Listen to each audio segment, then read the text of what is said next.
Hello everyone, কেমন আছেন? আশা করি ভালো আছেন। কবিতার লাইফে সবাইকে ওয়েলকাম। আর এই দেখুন, সকালে ঘুম থেকে উঠে চলে এসেছি প্রথমে বেড কভারটা তুলতে।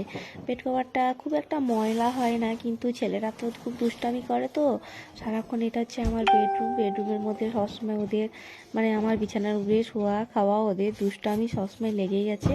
সেই জন্য দেখুন, আমি প্রথমে আগে ঝপঝপ ঝপঝপ করে সব বালিশ টালিশগুলো নাম করে দিলাম।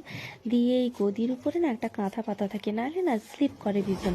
এখন এটাকে ঠিকঠাক করে টরে এখন ঝেড়ে টেড়ে নেব, নিয়ে আবার একটা নতুন বেড কভার আমি পেতে দেবো। আগে কাঁথাটা আমি ঠিক করে নিই।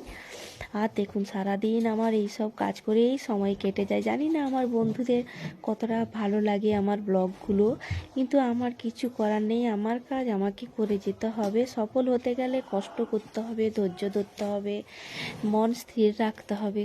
যাই হোক, আমার জীবন যেটা, আমি সেটাই আপনাদের সঙ্গে শেয়ার করি। যদি ভিডিওটা ভালো লাগে একটু লাইক শেয়ার কমেন্ট করে দেবেন, সাবস্ক্রাইব করে দেবেন।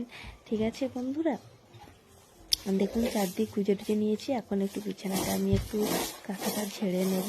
আর আমি সত্যি কথা বলতে, আমি না নোংরা একদমও দেখতে পারি না। আমার ছেলেরা এত নোংরামি করে, দুষ্টামি করে, তো সারাক্ষণ চিৎকার করি, কিন্তু চিৎকার করে পারি না। আবার ভাবি যে বাচ্চারা দুষ্টামি করবে না, কারা দুষ্টামি করবে। আর যাই হোক, দেখুন তারপরে এখানে আমি আবার একটা নতুন বেড কভার পেতে নিচ্ছি।